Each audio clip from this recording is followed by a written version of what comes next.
Drug addiction, it's an illness millions throughout the United States struggle with, many of whom end up behind bars trying to feed that addiction. Governor Doug Ducey just declared a statewide health emergency as more and more Arizonans are dying from opioid overdoses. Not in Your Side's Max Darrow gives us an exclusive look at one man's fight against drug addiction in a story you'll see only on 9. We introduced you to Derek Barnes back in February. At that time, he was undergoing an intensive treatment program at the Maricopa Reentry Center in Phoenix. It's a 90-day program that's designed to help ex-inmates struggling with drug addiction from ending up back in prison. Mr. Barnes made it through 75 days, but unfortunately, he reoffended. Now, he's here at the Safford Prison Complex.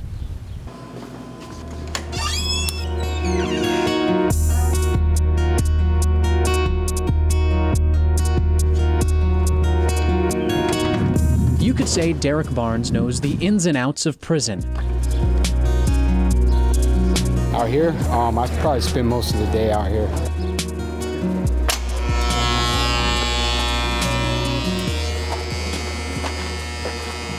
Nearly 2 decades behind bars will do that to someone. So how did he end up in prison?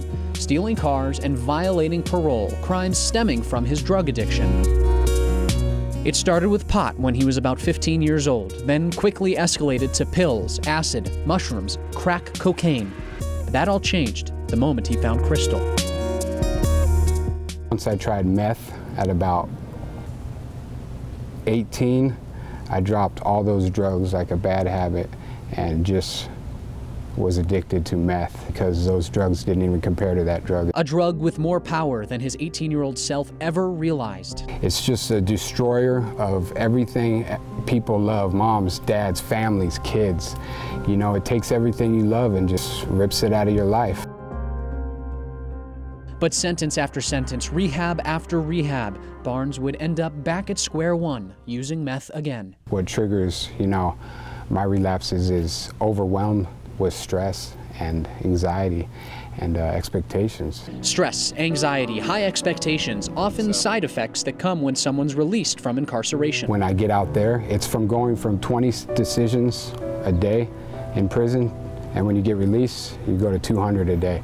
That's the big difference. However, earlier this year, his mindset changed. Something during his time at the Maricopa Reentry Center started to click to help him see things in a new light. For the first time in my life when I relapsed, I didn't go out on the run. I didn't commit no crime. I didn't pick up 10 years. I didn't hurt nobody. I didn't do nothing. I got high twice and I turned myself in, and my mom seen that, and that I held myself accountable, you know, and she was like, Derek, that's not my son.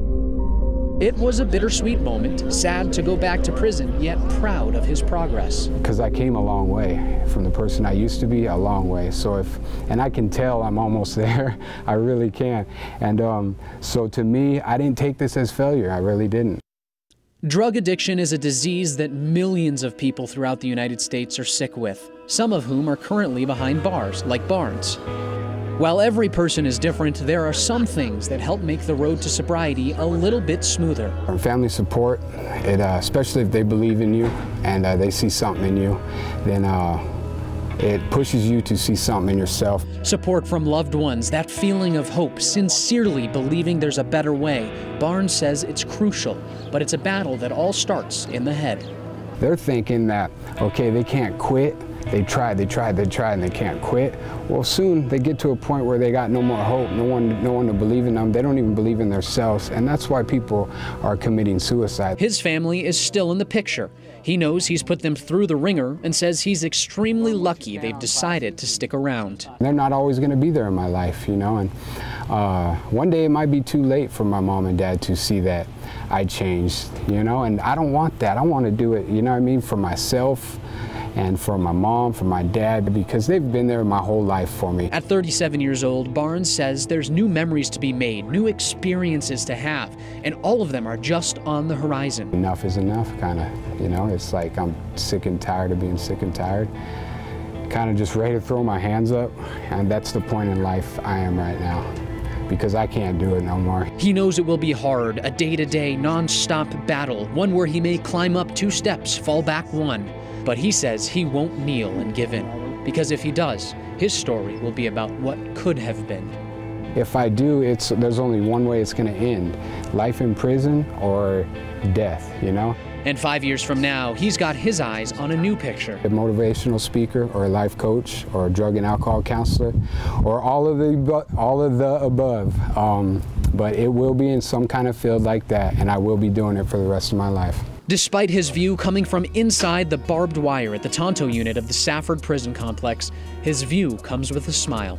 I wake up every morning happy, I really do, because for the first time in my life, I see my path. I want to be a success story, not a failure story.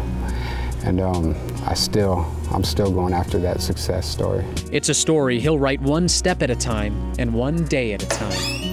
In Safford, Max Darrow, KGUN 9, on your side.